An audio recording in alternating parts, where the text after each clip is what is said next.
Yang mana, kali ini akan membahas tentang beberapa mukasyafah yang dialami para waliullah. Berikut penjelasan lengkapnya.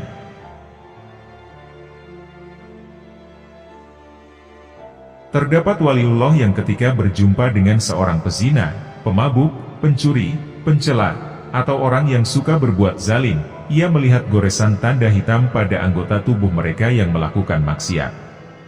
Ali Abiyazi, guru Ibnu Arabi, termasuk wali yang menempati makom ini. Mukasyafah ini khusus bagi orang yang bersifat wara, atau orang yang benar-benar menjauhi maksiat dan syubhat. Terdapat waliullah yang mampu menyingkap alam gaib, hingga dinding dan kegelapan tidak menghalanginya untuk melihat apa yang dilakukan orang-orang di dalam rumah mereka. Terdapat waliullah yang tatkala bangun tidur, di hadapannya sudah tersedia minuman dari madu, susu, dan air, lalu ia meminumnya. Terdapat waliullah yang mampu mengetahui rahasia batu-batu mineral, dan semacamnya. Ia mengetahui khasiat, rahasia, dan bahaya dari batu-batu itu. Terdapat waliullah yang mampu mengetahui alam ruhani, yang berbeda dengan alam fisik, tetapi ia tidak menggelutinya. Terdapat waliullah yang jika ada orang yang ribut atau diam di majelisnya, ia mengetahui derajat, dan apa yang akan terjadi dengan orang itu. Kenyataannya sesuai dengan apa yang dikatakan wali itu, dan ia selamanya tidak akan salah. Diceritakan, bahwa ada seorang laki-laki ribut di majelis Abu Madian, lalu orang itu disuruh keluar. Abu Madian berkata, "Kamu akan melihat keadaannya setahun kemudian." Sebagian orang yang hadir meminta penjelasan, lalu Abu Madian berkata, ia akan menganggap dirinya Imam Mahdi. 20 tahun kemudian, apa yang dikatakan Abu Madian terjadi. Kemampuan ini berasal dari ilmu laduni. Terdapat waliullah yang dianugerahi kemampuan menyingkap dunia tumbuh-tumbuhan. Semua tumbuhan dan rumput memberitahukan kepada wali itu, atas sari-sari yang dikandungnya, baik yang berbahaya, atau yang berkhasiat. Tumbuh-tumbuhan itu berkata, "Wahai hamba Allah, khasiatku begini, dan bahayaku begini." Terdapat waliullah yang dianugerahi makom bisa memahami Allah, dan mendengar tanda-tanda kekuasaannya. Sehingga, ia bisa mendengar ucapan benda-benda mati. Apakah kemampuan itu termasuk perkara yang biasa atau luar biasa? Hal itu tergantung pada tingkatan pemahaman terhadap ucapan benda mati. Yang termasuk hal luar biasa ada dua macam. Pertama, merujuk pada orang yang mendengarnya, yakni kemampuan memahami hakikat ucapan benda mati. Kedua, merujuk pada ucapan benda mati itu sendiri, melalui karomahnya. Misalnya, bertasbihnya kerikil di telapak tangan sebagian sahabat. Apabila seorang hamba memperoleh makom ini, maka ia akan mendengar semua benda mati bertasbih, dengan bahasa yang jelas, seperti halnya bahasa manusia. Terdapat waliullah yang dikaruniai kemampuan bergaul dengan binatang.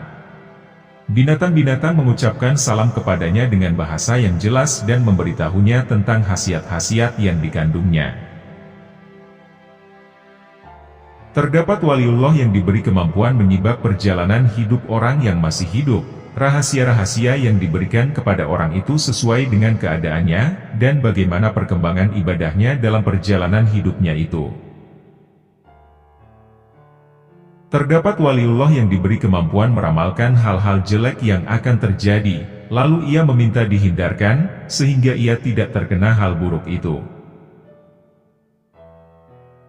Terdapat waliullah yang diberi kemampuan melihat hal-hal yang tidak mungkin melalui jentera, dan merubah yang kasar menjadi lembut, dan sebaliknya. Terdapat waliullah yang diberi kemampuan ilmu astrologi dan cara-cara yang sistematis dan menyeluruh. Terdapat waliullah yang dikaruniai kemampuan mengetahui tingkatan ilmu-ilmu teoritis, ide-ide yang cemerlang, dan bentuk-bentuk kesalahan pemahamannya. Dia mampu membedakan antara prasangka dan ilmu, serta berbagai hal yang terjadi di antara alam arwah dan alam fisik, sebab terjadinya, dan berjalannya rahasia ilahi di alam ini serta sebabnya. Terdapat waliullah yang dianugerahi kemampuan mencapai ilmu-ilmu ilahiyah, dan diberitahu cara-cara untuk mencapainya. Seperti persiapan yang harus dilakukan ketika dalam mencari dan mengamalkan ilmu, memegang dan menyebarluaskannya, serta cara menjaga hati dari hal-hal yang merusak. Semua cara itu adalah satu kesatuan dan tersembunyi.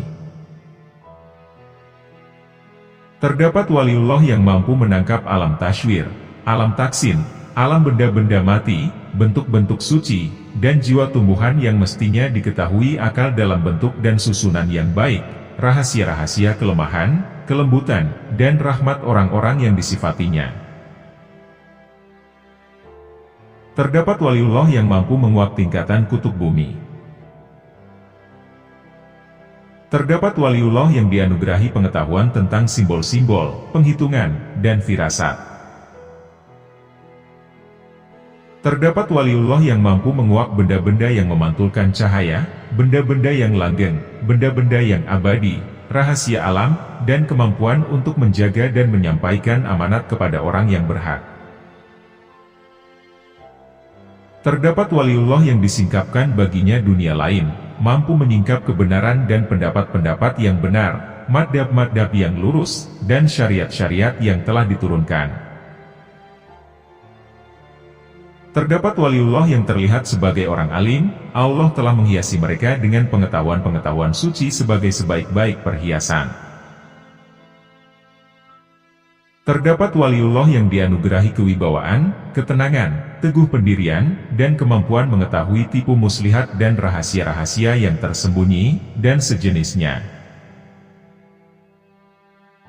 Terdapat waliullah yang mampu berbicara, tetapi tidak terlihat siapa yang diajak bicara. Ia berbicara dengannya dan mendengar pembicaraan itu, baik pembicaraannya muncul tanpa dipikir sebelumnya, atau sebagai jawaban atas pertanyaan secara seketika, serta memberi dan menjawab salam. Terdapat waliullah yang mampu mengatakan sesuatu yang belum terjadi, dan memberitakan hal-hal gaib sebelum tampak. Dalam hal ini ada 3 bentuk yang mungkin terjadi, yakni berupa penyampaian, tulisan, dan pertemuan. Ibnu Muhallat mengalami 3 hal tersebut. Terdapat waliullah yang naik makomnya, hingga ia mampu berbicara kepada malaikat, dan bercakap-cakap dengannya. Apabila seorang hamba mencapai makom ini, maka ia bisa memanggil, dan berhubungan dengannya. Apabila ia hanya berbicara kepadanya, maka malaikat tidak menjawabnya. Tetapi apabila pembicaraan antara mereka benar, mereka akan saling berbicara. Dan apabila ia mengalami hal tersebut, maka malaikat akan menolongnya. Terdapat waliullah yang diperlihatkan padanya alam jin dan tingkatan derajatnya, neraka beserta tingkatannya, dan tingkatan azabnya. Terdapat waliullah yang disingkapkan baginya alam keraguan, kekurangan, kelemahan, dan rahasia-rahasia perbuatan. Terdapat waliullah yang mampu mengetahui sifat-sifat manusia. Sebagian manusia tertutup sifatnya dan sebagian lain terbuka. Mereka mempunyai tasbih khusus, yang bisa diketahui oleh wali apabila ia mendengarnya. Ibnu Arabi berkata, kita telah sama-sama menyaksikan karomah seperti ini. Sebagian wali menuju makom yang mulia, sehingga ia mampu mengatakan, jadilah, maka sesuatu yang dikehendakinya itu terjadi, tentunya dengan seizin Allah. Makom ini sangat mulia, dan merupakan bukti terbesar kewalian seseorang. Nabi Isa alaihissalam berkata, aku bisa menyembuhkan orang buta sejak lahir, dan orang yang berpenyakit lepra, dan menghidupkan orang mati dengan izin Allah. Quran Surat Ali Imran, ayat 49. Masuk akal memang, jika Allah memuliakan wali dengan memberinya karomah. Sesungguhnya karomah yang diterima seorang wali, merupakan penghormatan kepada Nabi Shallallahu Alaihi Wasallam. Karena, wali tersebut telah mengikuti, dan menjalankan ajaran-ajarannya, sehingga ia pantas mendapatkannya. Terdapat waliullah yang menjaga diri dari makanan, minuman, dan baju yang syubhat, atau tidak jelas kehalalan dan keharamannya, apalagi dari yang haram. Hal itu ditandai dengan tanda yang ditunjukkan Allah dalam dirinya, atau dalam sesuatu yang haram dan syubhat itu. Hal ini seperti yang dialami Al-Haris Al-Muhasibi. Apabila dihidangkan kepadanya makanan yang syubhat, tiba-tiba keluar keringat dari jarinya. Begitu pula yang terjadi pada ibu dari Abu Yazid Al-Bustami ketika mengandungnya. Tangannya tidak pernah menyentuh makanan syubhat, bahkan tangannya menggenggam sendiri jika menemukan makanan syubhat. Wali lainnya merasa mual memakan makanan syubhat, sehingga memuntahkannya kembali. Ada juga makanan syubhat di hadapan seorang wali berubah menjadi darah, ulat, berwarna hitam, atau babi, dan lain-lain. Terdapat waliullah yang naik menuju alam gaib, lalu ia melihat di sebelah kanan alam itu, ada sebuah pena yang menulis kejadian-kejadian di Lauhul Mahfudz, yang dalam bentuk huruf-huruf yang bersyakal, dan bertitik. Hal tersebut untuk membedakan beberapa bentuk, dan jenis makhluk. Seperti golongan manusia, makhluk berkaki 4, makhluk bersayap, macam-macam benda mati, hewan, tumbuh-tumbuhan, dan lain-lainnya. Orang yang mempunyai makom ini, selalu berusaha menemukan pemilik huruf yang tertulis dalam susunan yang rapi tersebut. Apabila penelitiannya lama, padahal usianya pendek, maka Allah membuatnya rendah hati, dan memohon kepada Allah untuk menghapuskannya. Terdapat waliullah yang apabila menyentuh makanan yang sedikit, maka makanan itu menjadi banyak. Misalnya, seorang wali yang dikunjungi teman-temannya, padahal ia hanya mempunyai satu makanan saja. Lalu ia mengiris roti, dan menutupinya dengan kain. Maka mereka pun memakan roti itu sampai kenyang, padahal roti itu tetap seperti semula, atau tidak berkurang.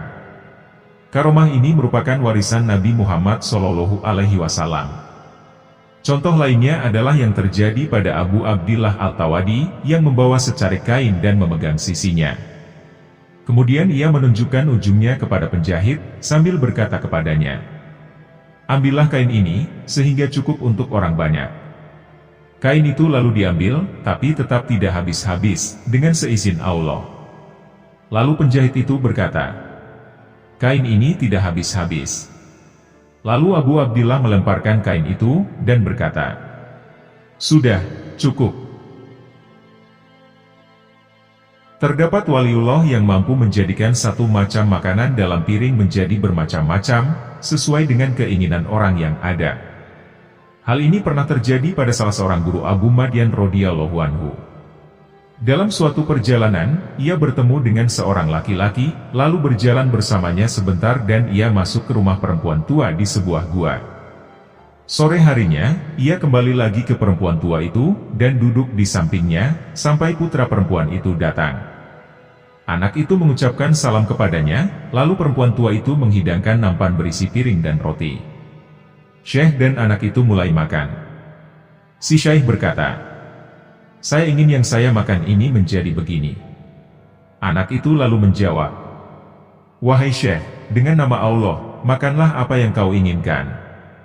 Abu Madian kemudian berkata, "Ketika saya terus-menerus mengangankan keinginanku, anak itu melontarkan ucapan pertamanya, dan tiba-tiba saya mendapatkan makanan yang saya angankan." Anak itu masih muda, belum punya rambut di pelipisnya. Terdapat waliullah yang bisa merubah air yang pahit dan asin yang ditemukannya, yang kemudian menjadi manis dan segar. Ibnu Arabi berkata, "Saya pernah meminum air semacam itu dari Abdullah, anak Ustadz Al-Marwazi radhiyallahu anhu, salah seorang khawas murid dari salah seorang guru Abu Madian." Terdapat waliullah yang bisa menjadikan makanan, minuman, dan bajunya tergantung di udara. Seperti yang terjadi pada salah seorang wali yang membutuhkan air di padang pasir.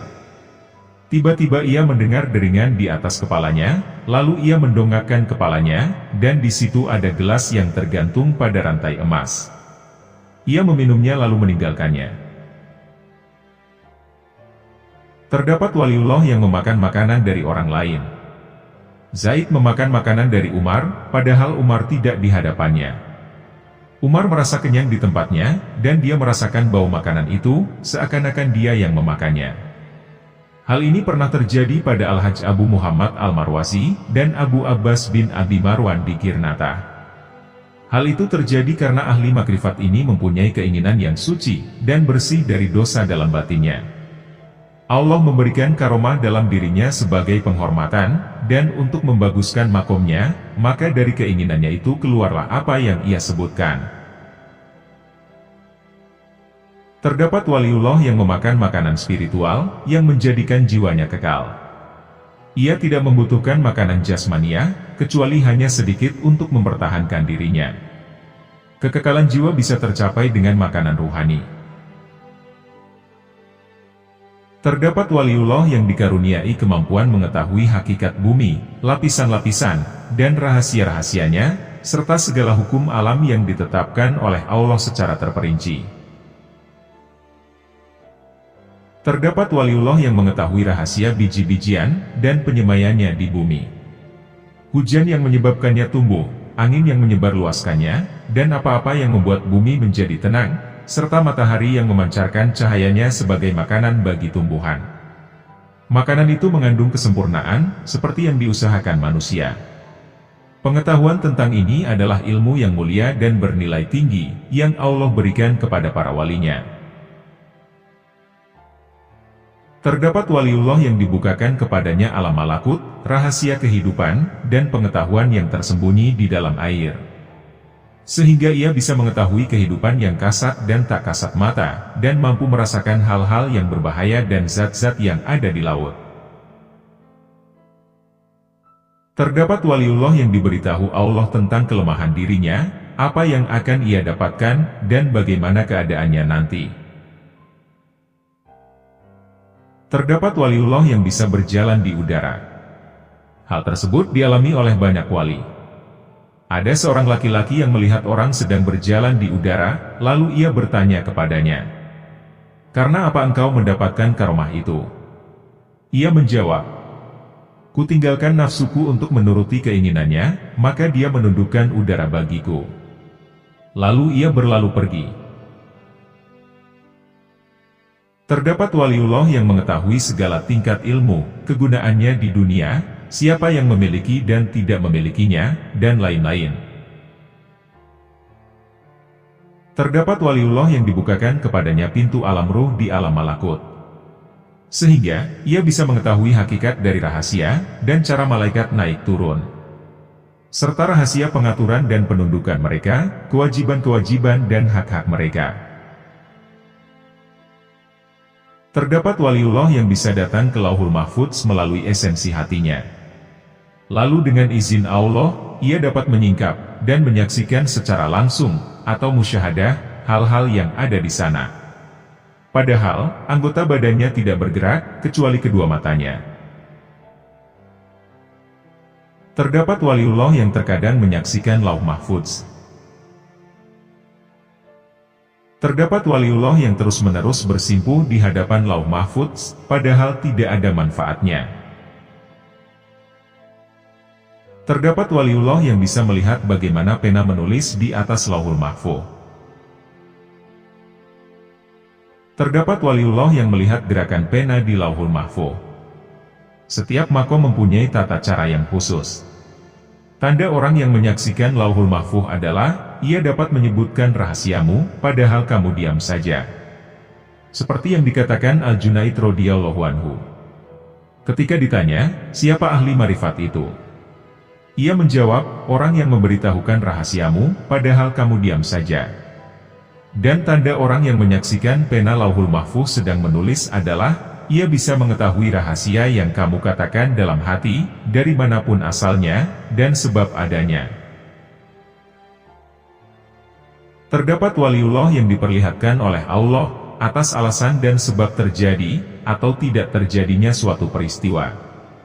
Setelah ia mengetahuinya, ia kemudian memikirkan, apakah peristiwa itu mempunyai pengaruh atau tidak. Apabila ada pengaruhnya, maka ia bersiap-siap untuk menerimanya. Apabila pengaruhnya merusak, maka ia memperingatkan teman-temannya. Apabila pengaruhnya berupa rahmat atau kabar gembira, maka ia bersiap-siap untuk bersyukur, dan memuji Allah. Seperti Ibnu Barjan radhiyallahu anhu, yang memberitahukan tahun akan terjadinya penaklukan Baitul Maqdis. Dan pada tahun yang ditentukan, terjadilah apa yang diramalkannya. Terdapat waliullah yang diperlihatkan oleh Allah, rahasia-rahasia yang tersimpan di alam yang paling agung. Terdapat waliullah yang sampai pada keadaan ketika ia tidak melihat seorang pun yang ia ajak bicara, kecuali hanya Allah Subhanahu wa Ta'ala. Ia melaksanakan segala perintahnya. Makom ini adalah makom yang penting. Orang yang mengalami makom ini adalah Khair an-Nasaj radhiyallahu anhu. Ketika terbersit hal tersebut dalam pikirannya, lalu ia diuji dengan bertemu seseorang yang berkata kepadanya, "Kamu budakku, namamu Khair." Nasaj seakan-akan mendengar Allah yang mengatakan ucapan tersebut. Orang itu kemudian mempekerjakan Nasaj selama beberapa tahun, lalu ia berkata kepadanya, "Kamu bukan budakku, dan namamu bukan Khair." Lalu orang itu melepaskan Nasaj. Demikianlah, karomah tidak akan pernah habis untuk diungkap. Karomah-karomah yang disebutkan tadi cukup untuk mencapai tujuan, yaitu agar manusia tidak meremehkan para wali. Juga agar bersopan santun kepada mereka, apabila mendengar perkataan, perbuatan atau keadaan mereka, mematuhi perkataan mereka, meskipun belum paham, dan berdamai dengan mereka, supaya selamat. Apabila kita mendengar rahasia Allah, yang tersembunyi dalam diri makhluk yang dipilih sesuai dengan kehendaknya, maka terimalah, dan percayalah. Jika tidak, maka bisa saja kita tidak akan mendapat kebaikan.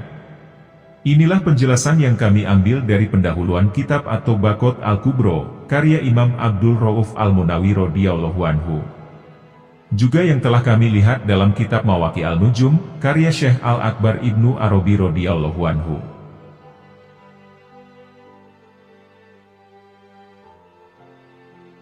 Selanjutnya akan kami sampaikan jenis-jenis karomah wali Allah. Al-Taj Al-Subki telah menjelaskan tentang macam-macam karomah yang termaktub dalam kitab At-Tabaqah Al-Kubro. Berikut ini penjelasan tentang apa saja karomah-karomah para waliullah. Yang pertama adalah dapat menghidupkan yang sudah mati. Kisah Abu Ubaid Al-Bisri dalam sebuah peperangan ketika memohon kepada Allah untuk menghidupkan kembali binatang yang dikendarainya. Maka, hiduplah binatang yang sudah mati itu. Kisah Mifroj Al-Dimamini, ketika berkata kepada ayam yang dipanggang, "Terbanglah." Maka tiba-tiba ayam itu terbang. Kisah Syekh Al-Ahdai, ketika memanggil seekor kucing yang sudah mati, lalu kucing itu berjalan mendatanginya. Hikayat Syekh Abdul Qadir, ketika berbicara dengan ayam panggang, setelah beliau menyantap dagingnya. "Bangunlah dengan izin Allah, zat yang menghidupkan tulang-tulang yang remuk." Tiba-tiba ayam itu bangkit kembali. Kisah Syekh Abu Yusuf Ad-Dahmani, ketika mendatangi sesosok mayat. Ia lalu berkata, "Bangkitlah, dengan izin Allah." Lalu mayat itu berdiri, dan hidup kembali dalam waktu yang cukup lama. Kisah Syekh Zainuddin Al-Faruqi Al-Syafi'i, guru besar Syam, yang diriwayatkan oleh Al-Subki. Bahwasanya di rumah Syekh Zainuddin, ada anak kecil yang jatuh dari atap, lalu dia meninggal. Syekh Zainuddin kemudian berdoa kepada Allah, hingga akhirnya anak tersebut hidup kembali. Riwayat Syekh Fatuddin Yahya, putra Syekh Zainuddin. Al-Subki selanjutnya berkata, "Tidak ada cara untuk menghitung cerita-cerita seperti ini, karena saking banyaknya. Tetapi saya atau mungkin juga orang lain belum yakin, bahwa seorang wali bisa menghidupkan orang yang sudah lama mati, dan telah menjadi tulang belulang, kemudian mayat itu hidup untuk waktu lama. Hal-hal ini belum pernah kami temui, dan saya tidak percaya hal itu bisa dilakukan oleh seorang wali. Tetapi tidak diragukan, bahwa kejadian semacam itu pernah dilakukan oleh nabi-nabi. Hal ini bisa terjadi melalui mukjizat, bukan dengan karomah. Seorang nabi sebelum tertutupnya pintu kenabian, bisa menghidupkan umat yang telah hancur beberapa abad, kemudian mereka hidup kembali untuk waktu lama. Saya tidak percaya bahwa wali bisa menghidupkan Imam Syafi'i, atau Imam Abu Hanifah, lalu keduanya hidup dalam waktu lama sebelum wali tersebut wafat. Atau bahkan hanya menghidupkan untuk waktu singkat, dan mereka bisa bergaul dengan orang yang hidup, sebagaimana mereka bergaul sebelum wafat. Yang kedua adalah, dapat berbicara dengan orang mati. Karomah ini lebih banyak terjadi dibandingkan karomah sebelumnya. Misalnya, kisah tentang Abu Said Al-Harazi radhiyallahu anhu, Syekh Abdul Qadir Jailani radhiyallahu anhu, dan juga golongan wali setelah mereka, yakni beberapa guru Syekh Imam Al-Walid, ayahanda dari Imam Taqiyuddin Al-Subki. Yang ketiga adalah, dapat membelah dan mengeringkan laut, serta berjalan di atas air. Karomah ini adalah karomah yang sering terjadi. Syekhul Islam dan pemimpin kaum Mutakhirin, Taqiyuddin bin Daqiqil Aidi juga telah mengalami hal ini. Yang keempat adalah, dapat merubah benda-benda. Diceritakan, bahwa Syekh Isa Al-Hattar Al-Yamani pernah didatangi utusan, seseorang yang mengolok-oloknya dengan membawa 2 bejana penuh arak. Kemudian Syekh Isa menuangkan arak dari salah satu bejana ke wadah lainnya, dan Syekh berkata kepada murid-muridnya, dengan menyebut nama Allah, makanlah. Mereka lalu memakannya, dan tiba-tiba arak itu berubah menjadi mentega. Dan tidak terlihat sedikit pun warna, maupun aroma dari arak. Banyak orang menceritakan kisah semacam ini. Yang kelima adalah, dapat melipat jarak bumi. Diceritakan, bahwa beberapa wali sedang berkumpul di Masjid Tarsus. Mereka ingin sekali mengunjungi Masjidil Haram. Mereka kemudian memasukkan kepala ke dalam saku masing-masing. Dan ketika kepala mereka dikeluarkan, tiba-tiba mereka sudah sampai di Masjidil Haram. Hikayat-hikayat semacam ini sampai kepada kita dengan jalan mutawatir, dan tidak ada yang mengingkarinya, kecuali para pendusta. Yang keenam adalah, dapat berbicara dengan benda mati dan binatang. Tidak diragukan, jika hal ini sering terjadi. Telah diceritakan, bahwa Ibrahim bin Adham memanggil sebatang pohon delima, ketika dia ingin sekali memakannya. Beliau kemudian memakannya. Mula-mula buahnya kecil, tetapi kemudian memanjang. Dan rasa yang mulanya asam, kemudian berubah menjadi manis. Peristiwa ini terjadi 2 kali dalam setahun. Yang ketujuh adalah, dapat menyembuhkan berbagai macam penyakit. Al-Sari menceritakan, bahwa ia pernah bertemu dengan seorang laki-laki di sebuah gunung, yang mana dia dapat menyembuhkan cacat sebagian anggota badan, buta, dan penyakit lain. Diceritakan pula kisah Syekh Abdul Qadir, ketika beliau berkata kepada seorang bocah yang lumpuh, buta, dan sakit lepra, bangunlah dengan izin Allah. Akhirnya, bocah tersebut dapat bangun kembali, tanpa mengalami kesulitan. Yang kedelapan adalah, dapat menundukkan binatang. Seperti hikayat Abu Said bin Abu Hoir Al-Mihani, yang menundukkan singa, dan serta hikayat Ibrahim Al-Khawas. Juga kemampuan menundukkan benda mati, seperti hikayat Syekhul Islam Izzuddin bin Abdus Salam, yang menundukkan angin dalam peristiwa Al-Faranji. Beliau berkata, "Angin, bawalah mereka." Yang kesembilan adalah, dapat melipat waktu dan membentangkan waktu. 2 macam karomah di ini sulit dipahami, dan lebih baik kita menyerahkan pemahamannya kepada para ulama. Dan hikayat-hikayat tentang kedua karomah tersebut cukup banyak. Yang ke-10 adalah, mudah terkabulnya doa. Karomah macam ini sering terjadi, dan kita juga sering menyaksikannya. Yang ke-11 adalah, dapat mengendalikan lisan ketika berkata dan fasih bicaranya. Yang ke-12 adalah, dapat memikat hati dalam majelis, hingga mempengaruhi akhir keputusan yang diambil. Yang ke-13 adalah, dapat memberitahukan, dan menyingkap hal-hal gaib. Karomah ini merupakan tingkatan yang melampaui batas pengetahuan kita. Yang ke-14 adalah sabar atas ketiadaan makanan dan minuman dalam waktu yang cukup lama. Yang ke-15 adalah dapat mengendalikan perubahan musim. Banyak orang menceritakan bahwa ada wali yang selalu diikuti hujan. Di antaranya adalah Syekh Abdul Abbas Al-Shatir, dari kelompok ulama mutaakhirin, yang pernah menjual hujan dengan harga beberapa dirham. Banyak hikayat tentang karomah semacam ini, sehingga tidak ada alasan untuk mengingkarinya. Yang ke-16 adalah mampu memperoleh banyak makanan. Yang ke-17 adalah dapat terjaga dari memakan makanan haram. Diceritakan bahwa Al-Harits Al-Muhasibi mampu mencium aroma panas makanan yang haram, sehingga dia tidak jadi memakannya. Ada juga yang mengatakan bahwa tubuhnya akan bergerak-gerak jika dia menemukan makanan haram. Syekh Abu Abbas Al-Mursi juga mempunyai kemampuan serupa. Yang ke-18 adalah dapat melihat tempat yang jauh dari belakang hijab. Sebagaimana yang telah diceritakan, bahwa Syekh Abu Ishaq Al-Shirazi mampu melihat Ka'bah, padahal ia sedang berada di kota Baghdad. Yang ke-19 adalah ditakuti orang yang menyaksikannya secara langsung.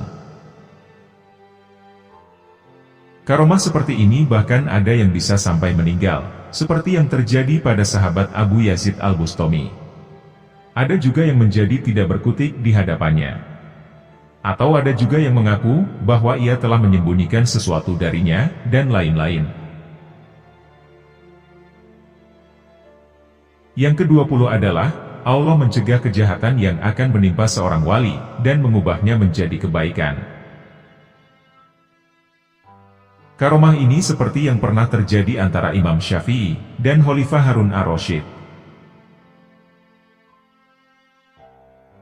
Yang ke-21 adalah dapat menampakkan diri dalam bentuk yang berbeda-beda. Dalam istilah sufi, karomah ini disebut alam mitsal, atau dunia penyerupaan.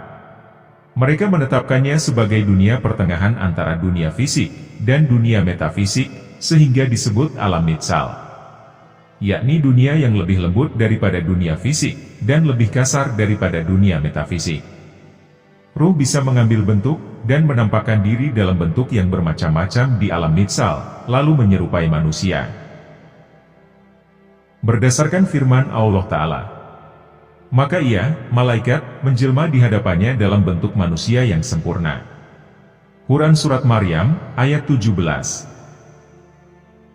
Diceritakan bahwa Qodib Alban Al-Musili, salah seorang abdal, bahwasanya dia pernah dituduh meninggalkan sholat oleh seseorang yang belum pernah melihatnya. Dia tiba-tiba mengubah dirinya menjadi beberapa bentuk, lalu bertanya, "Dalam bentuk mana engkau melihatku tidak melakukan sholat?" Banyak kisah mengenai karomah semacam ini. Salah satu kisah yang disepakati oleh para ulama mutaakhirin adalah kisah tentang seorang sufi besar di Kairo, yang mana dia berwudu secara tidak berurutan di Madrasah Suyufiyah. Kemudian ada seseorang yang menegurnya, "Wahai Syekh, wudu Anda tidak berurutan." Syekh itu lalu menjawab, "Saya selalu berwudu dengan urut, tapi kamu saja yang salah melihat." Syekh itu lalu mengambil tangan orang itu, dan kemudian memperlihatkan Ka'bah kepadanya. Orang itu kemudian melewati Mekah, dan melihat Syekh itu ada di Mekah, dan ia tinggal di sana beberapa tahun. Yang ke-22 adalah, Allah memperlihatkan isi bumi kepada mereka. Sebagaimana dalam hikayat Abu Turab, ketika kakinya menjejak bumi, tiba-tiba air memancar. Ibnu As-Subki mengatakan, karomah ini terjadi sebagai berikut. Allah menciptakan air tidak pada tempatnya, sementara bumi patuh pada kaki yang menginjaknya. Diceritakan pula bahwa ada seseorang yang dilanda kehausan di tengah perjalanan menunaikan ibadah haji, dan ia tidak menemukan seorang pun yang memiliki air. Ia hanya menemukan seorang sufi yang sedang menyandarkan tongkat di suatu tempat, sementara air memancar dari bawah tongkat itu. Selanjutnya, ia memenuhi bejana miliknya dengan air itu, kemudian ia menunjukkan sumber air itu kepada jamaah haji rombongannya. Akhirnya, mereka semua memenuhi bejana yang mereka bawa dengan air tersebut. Yang ke-23 adalah, mendapat kemudahan untuk menyusun karya dalam waktu relatif singkat. Mereka mampu menyusun banyak kitab, di tengah kesibukan dalam bidang keilmuan, sampai mereka wafat. Padahal, waktu yang ada untuk menuliskan kitab-kitab itu pun tidak mencukupi, apalagi untuk mengarangnya. Hal ini termasuk bentuk dari karomah memanjangkan waktu, seperti yang telah kami sebutkan di awal tadi. Para ulama sepakat bahwa umur Imam Syafi'i radhiyallahu anhu tidak cukup untuk menyusun 10 kitabnya. Padahal, ia setiap hari menghatamkan Al-Quran, sambil merenungkannya. Dan setiap bulan Ramadan, ia bahkan hatam sampai 2 kali dalam sehari. Padahal, ia sibuk dengan mengajar, memberi fatwa, berpikir, dan berzikir. Serta terkadang tertimpa sakit, karena ia terkena 1 atau 2 penyakit, atau lebih, dan mungkin ia terkena 30 macam penyakit. Demikian juga yang terjadi pada Imam Haromain, Abu Ma'ali Al-Juwani radhiyallahu anhu. Bila umur, karya-karya yang dihasilkannya, pertemuan-pertemuannya untuk pengajaran, dan waktu zikirnya di majelis zikir yang tidak pernah terlewatkan dibandingkan, niscaya umurnya tidak cukup untuk melakukan semua itu. Banyak wali yang mampu menghatamkan Al-Quran 8 kali setiap harinya. Imam Ar-Rabbani Syekh Muhyiddin An-Nawawi radhiyallahu anhu. Beliau telah mengisi hidupnya untuk menyusun berbagai kitab, padahal usia hidupnya tidak cukup untuk menuliskan kitab-kitab itu, apalagi untuk mengarangnya. Ditambah lagi, waktu untuk melakukan berbagai ibadah, dan aktivitas beliau lainnya. Demikian juga Syekh Imam Al-Walid, ayahanda dari Syekhul Islam, Imam Taqiyuddin As-Subki radhiyallahu anhu. Jika waktunya untuk menyusun berbagai kitab, ditambah dengan kegiatan ibadahnya, aktivitas-aktivitas lain yang bermanfaat, seperti mengajarkan ilmu, menuliskan fatwa, membaca Al-Quran, dan kesibukannya dalam urusan hukum dihitung, niscaya umurnya tidak cukup, walau hanya untuk melakukan sepertiga dari aktivitas-aktivitasnya itu. Dan semua itu terjadi berkat Allah yang Maha Suci, yang telah memberikan berkah dan rahmat kepada para wali. Dan yang ke-24 adalah, dapat menghilangkan pengaruh racun dan hal yang membahayakan. Diceritakan, bahwa pada suatu hari, ada seorang syaikh yang ditantang untuk menunjukkan karomahnya, oleh seorang raja. Kalau engkau tidak bisa menunjukkan hal yang luar biasa kepadaku, maka aku akan membunuh murid-muridmu ini. Saat itu, di dekat sang syaikh ada kotoran unta. Lalu syaikh berkata, "Lihatlah." Tiba-tiba kotoran itu berubah menjadi emas. Di sisi syaikh ada sebuah gayung tanpa air. Lalu ia mengambil gayung itu, dan kemudian melemparkannya ke udara. Sewaktu ia mengambilnya kembali, gayung itu sudah penuh air. Padahal, posisi gayung itu terbalik, tetapi tidak ada setetes air pun yang tumpah. Sang raja berkomentar, "Ini adalah sihir." Selanjutnya raja menyalakan api besar, lalu memerintahkan murid-murid syaikh itu memasukinya. Selesai mengelilingi api, masuklah syaikh dan beberapa muridnya ke dalam api. Kemudian syaikh keluar lagi dari api itu, dan menyambar putra kecil sang raja. Ia masuk kembali ke dalam api, dan menghilang selama 1 jam, sampai raja menduga anaknya ikut terbakar. Kemudian syekh dan anak raja itu keluar, sambil memegang apel dan delima. Kemudian sang raja bertanya kepada anaknya, "Dari mana saja kamu?" Si anak raja lalu menjawab, "Saya dari taman." Menyaksikan hal itu, berkomentarlah para punggawa raja, "Ini dibuat-buat, dan ini tidak nyata." Sang raja lalu berkata kembali kepada syekh itu, "Kalau kamu bisa selamat minum segelas racun ini, maka aku akan mempercayaimu."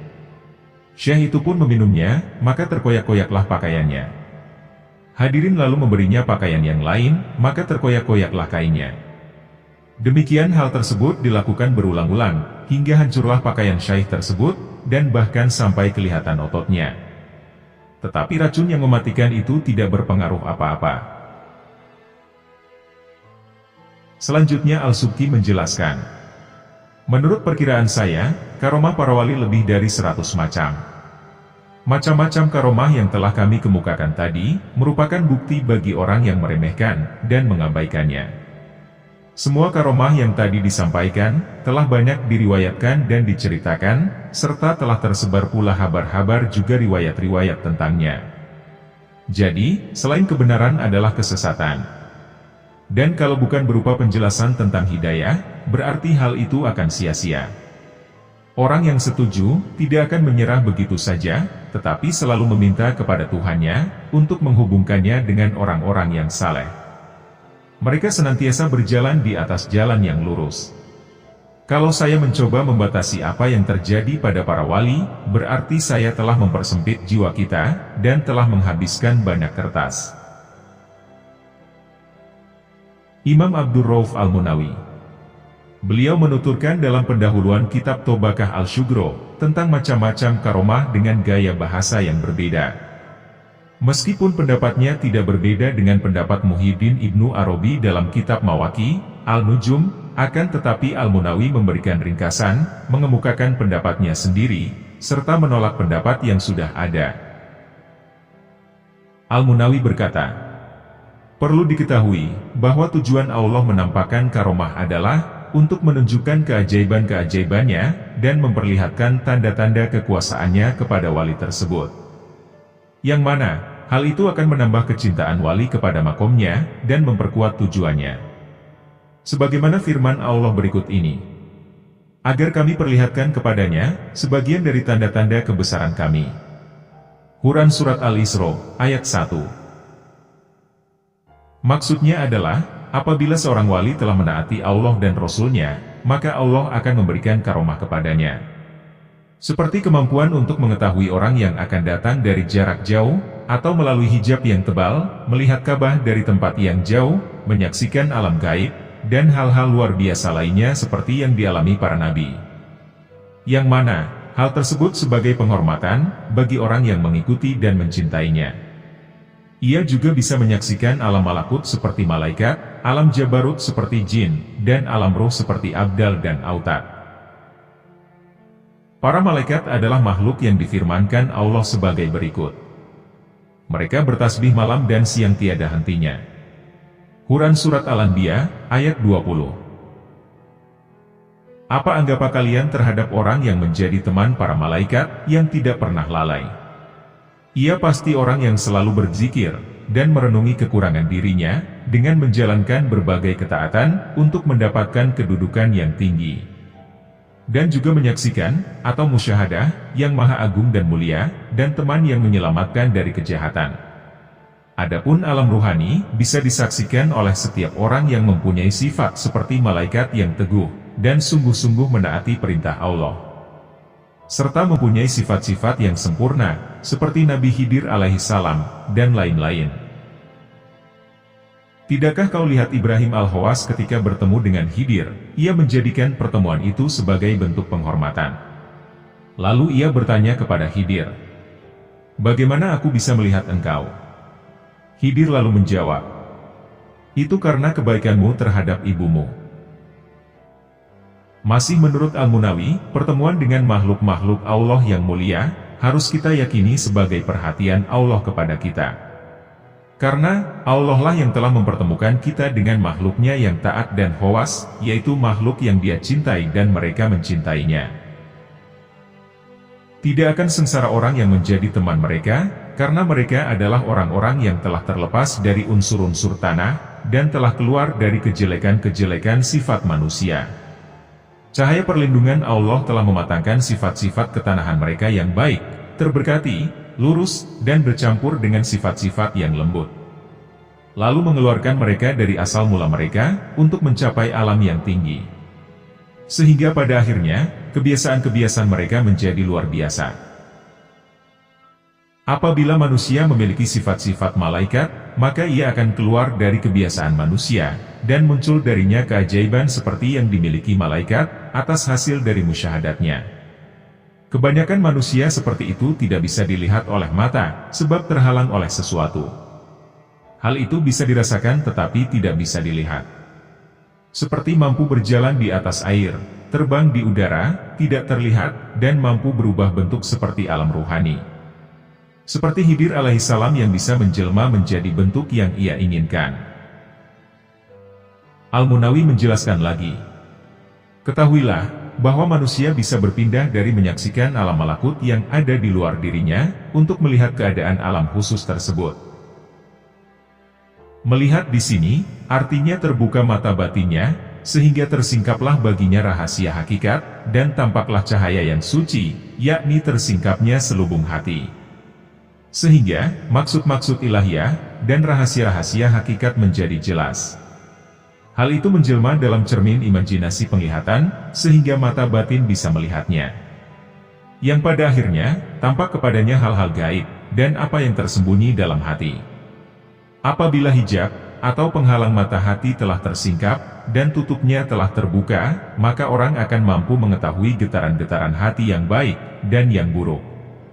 Oleh karena itu, apabila seorang wali mau, niscaya ia bisa menunjukkan kemampuannya itu. Dan apabila tidak, dia akan menutupinya sesuai kondisi, waktu, dan kemaslahatan.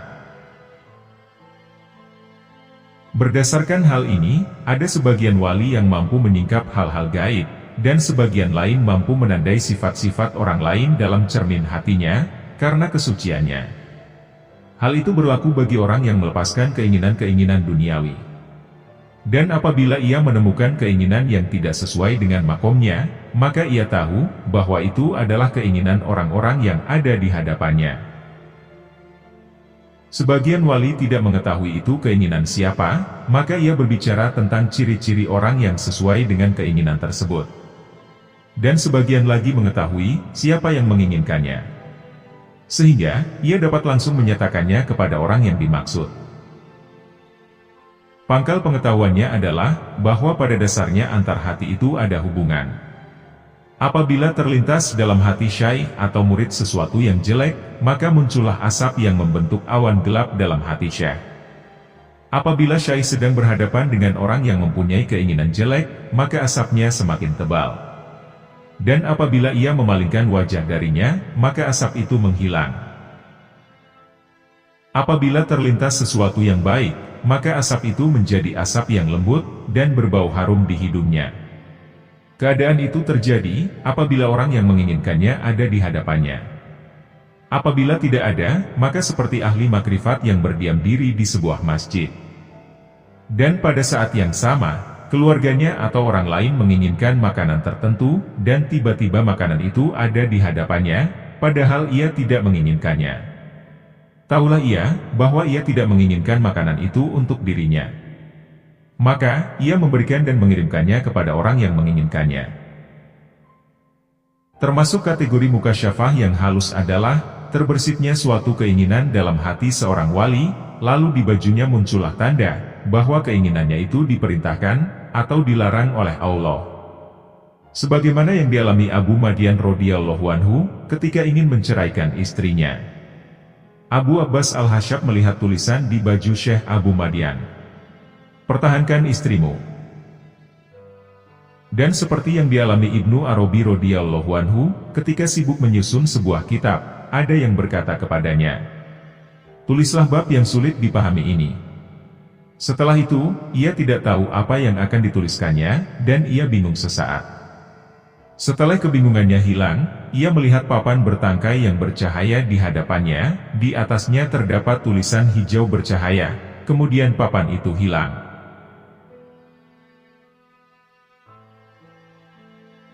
Berikut ini akan kami sampaikan penjelasan tentang perbedaan karomah dan istidroj. Perlu diketahui, bahwa siapa saja yang menginginkan sesuatu, dan keinginannya itu dikabulkan oleh Allah. Maka hal itu belum tentu menunjukkan, bahwa ia seorang hamba yang mulia di sisi Allah, baik pemberian Allah tersebut sesuai, atau berbeda dengan kebiasaan.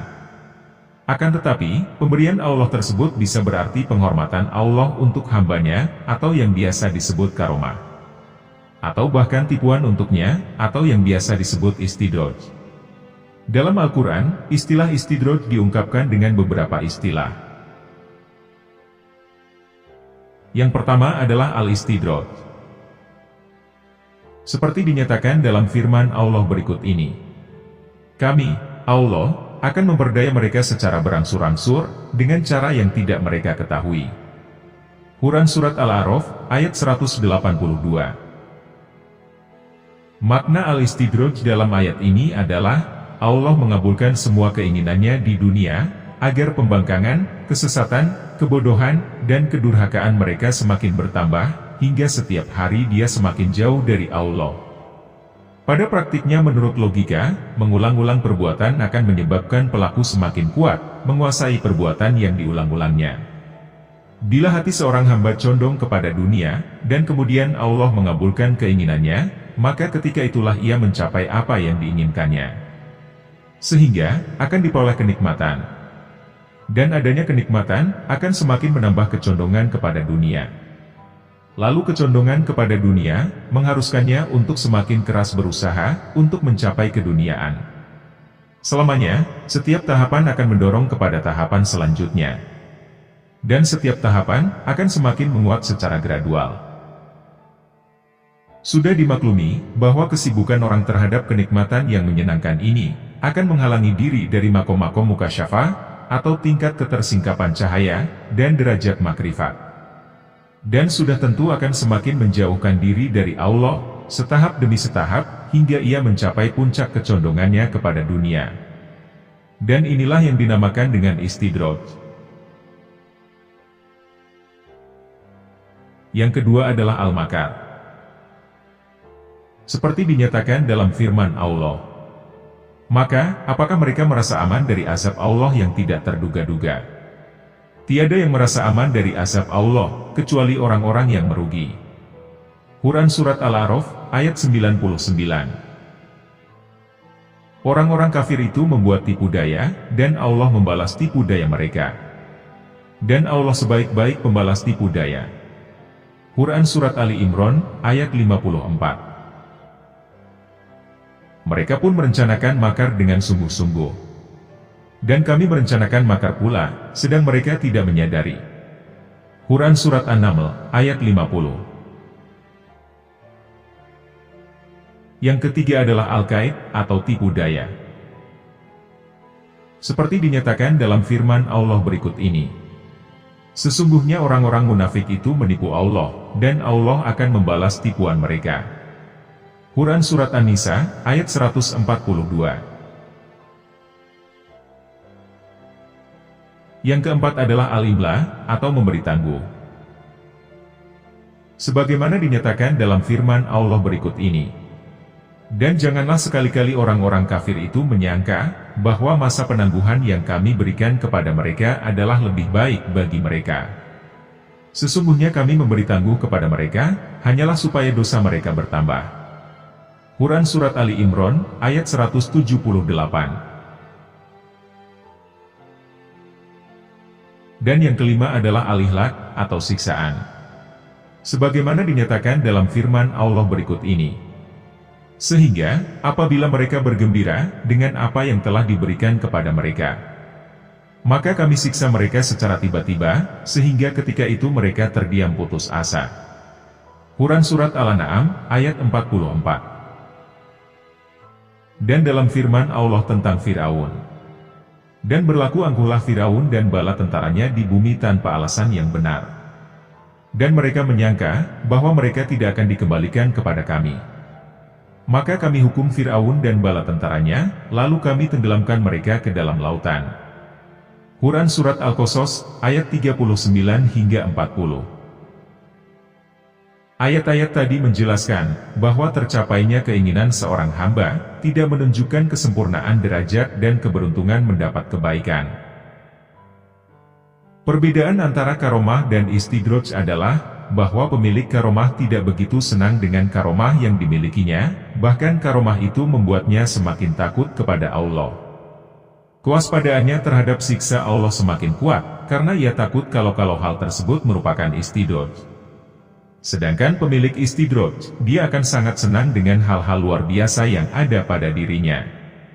Dan ia mengira bahwa karomah itu ada pada dirinya, karena ia berhak memilikinya. Karena itu, ia memandang rendah orang lain, membanggakan diri sendiri, dan merasa aman dari tipu daya dan siksaan Allah, dan tidak takut kepada siksa Allah. Jika sikap seperti ini muncul pada diri seorang pemilik karomah, berarti yang dimilikinya bukanlah karomah, tetapi yang dimilikinya adalah istidraj.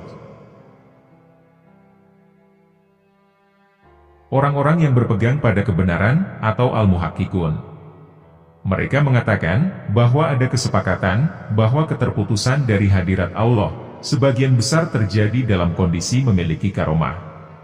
Tidak diragukan lagi, golongan al-muhakkikun takut kepada karomah, seperti rasa takut mereka kepada berbagai macam cobaan. Rasa senang kepada karomah, dapat memutuskan jalan kepada Allah. Hal ini dapat dijelaskan dengan beberapa hujjah. Hujjah pertama. Ketertipuan ini terjadi ketika seseorang yakin bahwa dirinya berhak memperoleh karomah. Dan sekiranya ia bukanlah orang yang berhak mendapatkannya, maka tidak akan muncul rasa bangga itu, bahkan rasa bangganya itu muncul hanya karena karomah wali. Keutamaan karomahnya lebih besar daripada kebahagiaan, karena karomah itu sendiri. Kebahagiaan dengan adanya karomah itu, melebihi kebahagiaan pada dirinya sendiri. Jelas, bahwa kebahagiaan karena adanya karomah tidak akan muncul, kecuali dengan adanya keyakinan, bahwa dirinya lah pemilik karomah itu, dan yang berhak mendapatkannya. Ini adalah kebodohan yang nyata, karena para malaikat saja berkata, "Tidak ada yang kami ketahui, kecuali dari apa yang engkau ajarkan kepada kami." Quran Surat Al-Baqarah, ayat 32. Dan Allah berfirman, dan mereka tidak menghormati Allah dengan penghormatan yang semestinya. Quran Surat Al-An'am, ayat 91. Ada dalil meyakinkan yang menyatakan bahwa makhluk tidak berhak mendakwakan kebenaran, maka bagaimana mungkin ada orang mengaku berhak mempunyai karomah? Hujjah kedua. Karomah adalah sesuatu yang senantiasa tergantung pada Allah Subhanahu wa Ta'ala. Rasa senang karena memiliki karomah adalah senang kepada sesuatu yang bukan haknya. Rasa senang kepada sesuatu yang bukan haknya merupakan penghalang kebenaran, dan orang yang terhalang dari kebenaran, bagaimana mungkin dia layak untuk senang dan bergembira? Hujjah ketiga. Orang yang yakin bahwa dirinya berhak memiliki karomah, karena merasa amal perbuatannya memiliki pengaruh besar dalam dirinya, dan merasa bahwa perbuatannya bernilai atau berpengaruh pada dirinya, mereka adalah orang yang bodoh.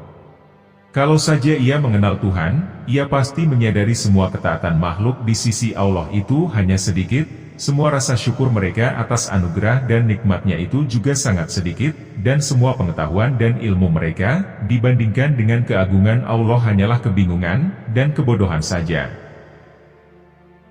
Ketika Ustadz Abu Ali Al-Dakak mengkaji firman Allah yang berbunyi, "Kepadanya lah naik perkataan-perkataan yang baik dan amal yang saleh dinaikkannya." Quran Surat Fathir, ayat 10. Di majelisnya ia berkata, "Pertanda bahwa amalmu dinaikkan oleh Allah adalah, jika kamu tidak mengingat-ingatnya. Jika kamu mengingat-ingat amalmu, berarti amalmu ditolak. Sebaliknya, bila kamu tidak mengingat-ingatnya, berarti amalmu diterima dan dinaikkan oleh Allah Subhanahu wa Ta'ala." Hujjah keempat. Pemilik karomah merasa bahwa karomah yang dimilikinya justru untuk memperlihatkan kerendahan hati dan ketundukan di hadapan Allah. Jika ia merasa bangga, tinggi hati, dan sombong disebabkan karomah yang dimilikinya, maka batallah segala sesuatu yang menyebabkannya menerima karomah. Sikap seperti inilah yang membuat pemilik karomah tertolak. Oleh karena itu, setiap kali Rasulullah Shallallahu Alaihi Wasallam menceritakan tentang manaqib dan keutamaan dirinya, beliau selalu mengakhirinya dengan kalimat, "Tiada kebanggaan." Maksudnya aku tidak bangga dengan karomah yang kumiliki ini, tetapi yang aku banggakan adalah Zat yang memberi karomah. Hujjah kelima. Kemunculan hal-hal luar biasa pada iblis dan Bal'am begitu menakjubkan, tetapi kemudian Allah berfirman kepada iblis. Ia termasuk golongan kafir. Kepada Bal'am, ia seperti anjing, dan kepada ulama Bani Israel, perumpamaan orang-orang yang memegang Taurat, tetapi tidak mengamalkannya, adalah seperti keledai yang membawa kitab-kitab yang tebal. Quran Surat Al-Jumu'ah, ayat 5. Juga firman-Nya kepada Bani Israel. Orang-orang yang telah diberi Alkitab tidak berselisih, kecuali setelah datang ilmu kepada mereka, dan di antara mereka kemudian ada yang membangkang. Quran Surat Ali Imran, ayat 19. Jadi jelaslah, bahwa kegelapan dan kesesatan yang menimpa mereka, itu disebabkan karena rasa bangga dengan ilmu, dan kezuhudan yang diberikan kepada mereka. Hujjah kelima. Karomah bukanlah kemuliaan, dan segala sesuatu yang tidak mulia adalah kehinaan. Barang siapa memuliakan kehinaan, berarti ia hina. Karena itu Nabi Ibrahim alaihissalam berkata, adapun bagimu, itu tidak berarti apa-apa. Merasa cukup dengan kefakiran adalah fakir. Takwa dengan kelemahan adalah lemah. Merasa sempurna dengan kekurangan adalah kurang. Bahagia dengan semua hal yang diperkenankan, dan menerima seluruh kebenaran adalah sikap ikhlas. Fakir adalah ketika seseorang senang dengan kemuliaan yang menjatuhkan derajatnya. Jika seseorang melihat karomah, sesungguhnya setiap ia melihat keperkasaan, niscaya ia melihat Sang Pemberi keperkasaan. Dan setiap ia melihat ciptaan, niscaya ia melihat penciptanya. Hujjah ketujuh. Bangga terhadap diri dan sifat-sifatnya, termasuk sifat-sifat iblis dan Fir'aun. Iblis berkata, aku lebih baik daripada Adam. Quran Surat Al-A'raf, ayat 12. Dan Fir'aun berkata, bukankah kerajaan Mesir ini adalah kepunyaanku? Quran Surat Al-Zuhruf, ayat 51. Setiap orang yang mengaku Nabi atau Tuhan secara dusta, maka ia tidak memiliki tujuan apa-apa, kecuali untuk menghias diri, memperkuat ketamakan dan kebanggaan diri. Oleh karena itu, Rasulullah Shallallahu Alaihi Wasallam bersabda, ada tiga hal yang merusak, dan yang terakhir adalah orang yang membanggakan diri. Hujjah ke-8. Allah berfirman, berpegang teguhlah kepada apa yang aku berikan kepadamu, dan hendaklah kamu termasuk orang-orang yang bersyukur. Quran Surat Al-A'raf, ayat 144. Dan sembahlah Tuhanmu, sampai datang kepadamu apa yang diyakini, atau ajal. Quran Surat Al-Hijr, ayat 99. Ketika Allah menganugerahkan karunia yang melimpah kepada kita, kita diperintah untuk menyibukkan diri dengan melayani Sang Pemberi, bukan malah bangga dengan karunia yang diberikannya itu. Hujjah ke-9. Ketika Nabi Muhammad SAW disuruh oleh Allah untuk memilih, antara menjadi raja yang nabi, atau hamba yang nabi, beliau tidak memilih posisi raja. Padahal tidak diragukan lagi, bahwa posisi raja yang meliputi daerah timur dan barat adalah kemuliaan, bahkan mukjizat. Namun Nabi Muhammad SAW meninggalkan singgasana, dan memilih penghambaan, atau ubudiyah kepada Allah. Sebab, ketika menjadi seorang hamba, kebanggaannya diarahkan kepada tuannya. Tetapi ketika menjadi raja, kebanggaannya diarahkan kepada budaknya. Ketika Nabi Muhammad SAW memilih penghambaan, sudah tentu dia menjadikan sunnah sebagai penghormatan, seperti yang diriwayatkan Ibnu Mas'ud. Aku bersaksi, bahwa Muhammad SAW adalah hamba dan utusannya. Allah berfirman tentang Miraj Nabi Muhammad SAW. Maha suci Allah yang telah memperjalankan hambanya pada suatu malam. Quran Surat Al-Isra, ayat 1. Hujjah ke-10. Mencintai Tuhan itu tidak ada artinya, mencintai sesuatu demi Tuhan juga tidak ada artinya. Barang siapa mencintai, maka ia tidak akan senang dan gembira, selain dengan kekasihnya. Kesenangan dan kegembiraan dengan selain Allah, menunjukkan bahwa ia tidak mencintai Tuannya. Tetapi, ia hanya mencintai bagian dari nafsunya sendiri, dan bagian dari nafsu hanya dituntut oleh nafsu. Orang seperti ini hanya mencintai dirinya sendiri. Sebenarnya ia tidak mencintai tuannya, ia hanya menjadikan tuannya sebagai sarana untuk memperoleh apa yang dicarinya. Berhala besar adalah nafsu, sebagaimana dinyatakan dalam firman-Nya. Terangkanlah kepadaku tentang orang yang menjadikan hawa nafsunya sebagai Tuhannya. Quran Surat Al-Furqan, ayat 43. Manusia seperti ini adalah hamba berhala agung, hingga para muhakkikin mengemukakan bahwa mudorot karena menyembah berhala, tidak sebesar mudorot karena menyembah nafsu. Rasa takut karena menyembah berhala, tidak sebesar rasa takut karena merasa bangga dengan adanya karomah. Dan hujah yang ke-11.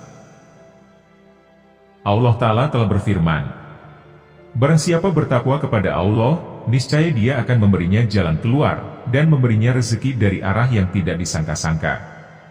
Dan barang siapa bertawakal kepada Allah, niscaya Allah akan mencukupkan keperluannya.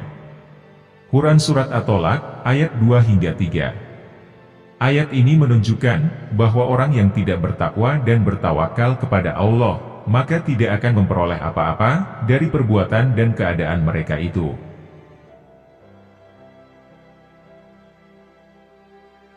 Demikianlah pembahasan kami tentang mukasyafah yang dimiliki para waliullah.